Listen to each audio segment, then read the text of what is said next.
Good morning ಕೂತ್ಕೊಳ್ಳಿ ಎಲ್ಲರೂ. ಇವತ್ತು ನಿಮ್ಮ ಕ್ಲಾಸ್ ರೂಮ್ ಟೆಸ್ಟಿಗೆ ನಾನೇ ಇನ್ವಿಜಿಲೇಟರ್ ಆಗಿ ಬಂದಿದ್ದೀನಿ. ಎಲ್ರಿಗೂ ಪೇಪರ್ ಸಿಕ್ತಾ? ಸರಿ, ಸ್ಟಾರ್ಟ್ ಮಾಡ್ಕೊಳ್ಳಿ. ಓಯ್, ಏನು ನೋಡ್ಕೊಂಡು ಬರೀತಿದ್ಯಾ? ಏನದು? ತೆಗಿ ತೆಗಿ ತೆಗಿ, ಚೀಟಿ ತಗೊಬಂದಿದ್ಯಾ? ಕೊಡಿಲಿ. ಏನು ಇದು ಒಂದೇ ಕ್ವಶನ್ ಬರ್ಕೊಂಡ್ ಬಂದಿದ್ಯಾ? ಇಷ್ಟೇ ಸಾಕಾಗುತ್ತಾ? ಎಕ್ಸಾಮಲ್ಲಿ ಪಾಸ್ ಆಗ್ಬಿಡ್ತೀಯಾ?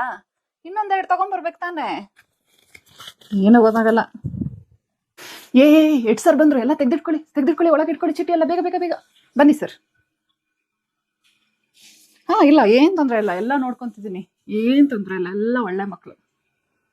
ಇಲ್ಲ ಚೀಟಿ ಏನಿಲ್ಲ ಸರ್, ನೋಡಿದ್ದೀನಿ. ಹಾ ಸರಿ, ಓಕೆ ಸರ್, ಬಾಯ್. ಏನಮ್ಮ, ಆನ್ಸರ್ ಹೇಳ್ಬೇಕಾ? ಟೀಚರ್ ಹತ್ರನೇ ಆನ್ಸರ್ ಕೇಳ್ತೀನಿ ನೀನು? ಬಹಳ ಧೈರ್ಯ ಇದೆ ನಿಮಗೆಲ್ಲ. ಸರಿ, ತೋರ್ಸು. ಬಿ ಬಿ ಬಿ ಹಾಕು, ಬಿ. ಹಾ, ಏ ಕವಿತಾ, ಪಕ್ಕದಲ್ಲಿರೋನಿಗೆ ಸ್ವಲ್ಪ ತೋರ್ಸಮ್ಮ, ಪಾಪ ಅವಾಗಿಂದ ಇಣಕ್ತಾ ಇದ್ದಾನೆ. ಸ್ವಲ್ಪ ತೋರ್ಸು. ನೀನೊಬ್ಳೆ ಟಾಪರ್ ಆದ್ರೆ ಸಾಕಾ? ಪಾಪ ಅವನು ಸ್ವಲ್ಪ ಪಾಸ್ ಆಗ್ಲಿ. ಮಕ್ಳೇ, ಇನ್ನು 10 ನಿಮಿಷದಲ್ಲಿ ಎಕ್ಸಾಮ್ ಎಲ್ಲ ಮುಗ್ದೋಗುತ್ತೆ. ಯಾರೆಲ್ಲ ಚೆನ್ನಾಗಿ ಬರ್ದಿಲ್ವೋ ಪಕ್ಕದವ್ರನ್ನ ನೋಡ್ಕೊಂಡು ಬರ್ಕೊಳ್ಳಿ, ಸರಿನಾ? ಗಲಾಟೆ ಮಾತ್ರ ಮಾಡಬಾರ್ದು. ಹೆಂಗ್ ಹೇಳಿ? ಪಿನ್ ಡ್ರಾಪ್ ಸೈಲೆನ್ಸ್ ಇರಬೇಕು. ಬರ್ಕೊಳ್ಳಿ ಬೇಗ.